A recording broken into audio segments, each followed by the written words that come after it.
Dicen que el éxito tiene un precio, pero algunos están dispuestos a pagarlo con algo mucho más valioso que el dinero: su alma. A lo largo de la historia existen relatos tan oscuros como fascinantes, historias de personas que, perseguidas por la ambición, el talento o simplemente la desesperación, habrían hecho un pacto con el mismísimo diablo. Hoy te presentaré un top 3 de los 3 pactos demoníacos más famosos del mundo. Músicos, escritores y personajes reales que, según cuentan, alcanzaron la gloria gracias a un acuerdo infernal. Prepárate, porque lo que estás a punto de escuchar te hará dudar de la línea que separa lo humano de lo infernal. ¿Alguna vez has escuchado una melodía tan perfecta que parece imposible de que haya sido creada por un humano? Esta es la historia de Giuseppe Tartini, el violinista que aseguró haber visto y escuchado al mismísimo diablo, y que por un pacto oscuro creó una de las obras más inquietantes de la historia de la música. Giuseppe Tartini nació en 1692 en Italia. Desde muy joven, la música corría por su sangre, pero también una gran ambición. Tartini quería ser el mejor violinista del mundo. Perfeccionó su técnica de día y de noche. Vivía con un arco en la mano y un sueño imposible en la cabeza, hasta que un día su vida tomó un giro inesperado. Se casó en secreto con una mujer noble, y eso desató la furia de su familia política. Lo persiguieron, lo amenazaron y Tartini tuvo que huir. Solo, asustado y arruinado, su vida, antes brillante, se volvió oscura. Una noche, Tartini cayó en un sueño profundo, un sueño que jamás olvidaría. Apareció frente a él una figura oscura, elegante, con una sonrisa afilada: el diablo. El demonio tomó el violín de Tartini y comenzó a tocar. La música era perfecta, brillante y aterradora. Cada nota parecía tener vida propia. Era una melodía que ningún humano sería capaz de tocar. Cuando Tartini despertó, estaba empapado de sudor y con el corazón ardiendo. Corrió por su violín y trató de replicar esa obra demoníaca antes de olvidarla.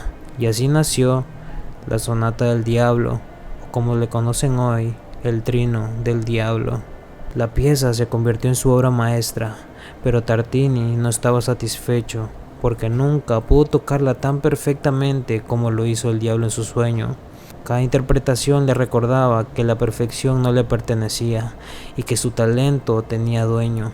Tartini confesó años más tarde: esa sonata es lo mejor que he compuesto, pero aún así está lejos de lo que escuché aquella noche. Su inspiración máxima fue un regalo oscuro o una maldición.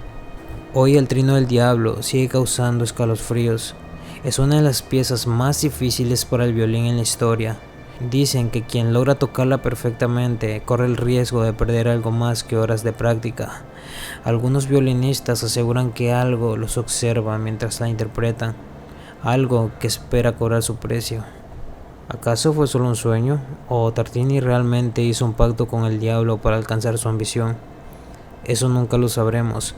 Lo que sí sabemos es que su sonata sigue viva, desafiando a músicos de todo el mundo, recordándonos que el talento a veces puede venir del lugar más oscuro.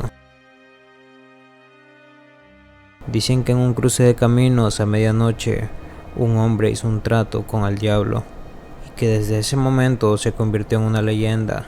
Robert Johnson nació en 1911 en el sur de Estados Unidos, un lugar donde el blues no solo se cantaba, se lloraba. Su vida fue dura: pobreza, tragedias y un profundo deseo de convertirse en un gran músico. Pero había un problema: Robert Johnson era terrible con la guitarra. La gente se burlaba de él, los músicos lo corrían de los bares.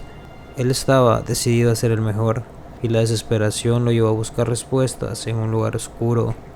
Cierta noche, Robert desapareció.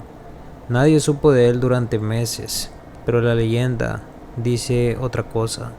Johnson caminó hacia un cruce de caminos a la medianoche exacta. Una figura apareció, alto, elegante y con una guitarra en la mano. Era el diablo. La figura tomó la guitarra de Robert, afinó lentamente y comenzó a tocar. La melodía era perfecta e hipnotizante, como si el mismo infierno estuviera cantando a través de las cuerdas. Luego se la regresó a Johnson y le dijo: a partir de ahora, tú serás el mejor, pero tu alma me pertenece. Cuando Robert volvió, ya no era el mismo. Ahora tocaba como si tuviera 10 manos. Sus dedos se movían a una velocidad imposible. Su voz era profunda, rasposa, como si ocultara un secreto. La gente quedaba en shock. Decían que cuando tocaba podían ver sombras a su alrededor y que Robert siempre miraba hacia atrás, como si algo lo persiguiera. Muchas de sus canciones hablaban directamente del diablo, como Crossroad Blues, el blues del cruce de caminos, o Me and the Devil Blues, él y el diablo caminando juntos. ¿Coincidencia o confesiones disfrazadas de música? Robert parecía saber algo que nadie más sabía. El pacto llegó a su fin demasiado pronto. Robert murió a los 27 años en circunstancias misteriosas. Algunos dicen que fue envenenado y otros que fue el diablo cobrando su parte del trato. Su tumba ni siquiera está confirmada. Hay 3 posibles, como si hasta en la muerte su alma siguiera perdida. Hoy, Robert Johnson es considerado el padre del rock, una leyenda eterna, un talento que apareció de la nada y se fue demasiado rápido. ¿Fue solo práctica y dedicación o realmente vendió su alma al diablo en un cruce de caminos? La respuesta está enterrada junto a él, en algún lugar.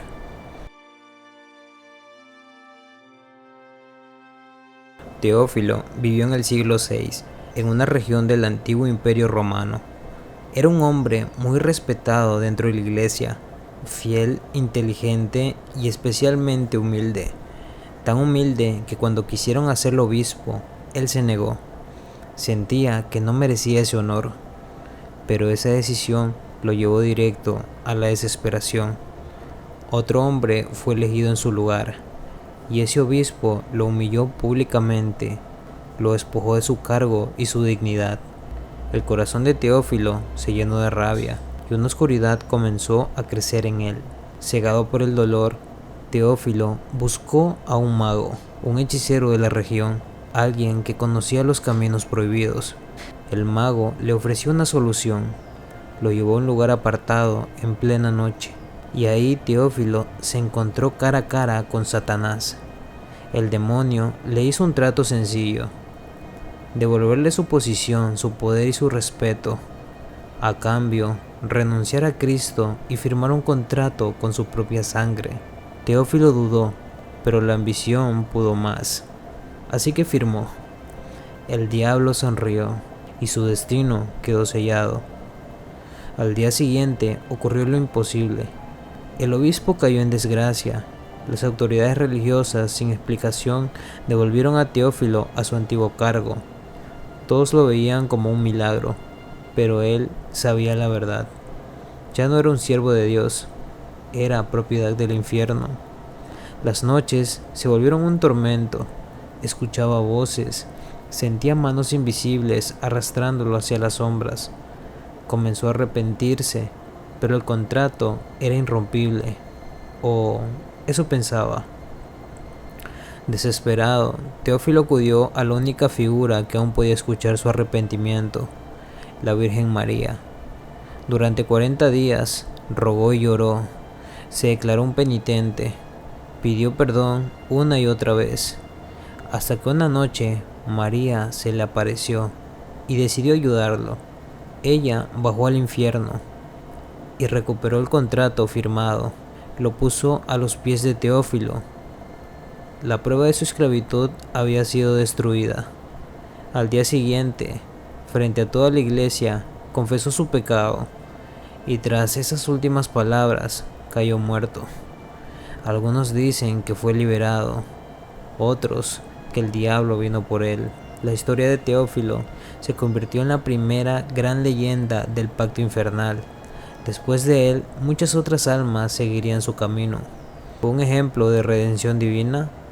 ¿O quizás un aviso que incluso los más devotos pueden caer. Solo queda una pregunta.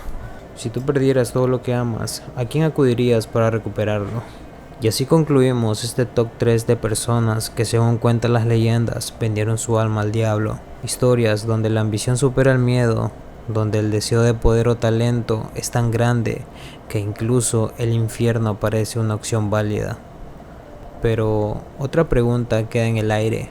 ¿De verdad estas personas hicieron un pacto oscuro?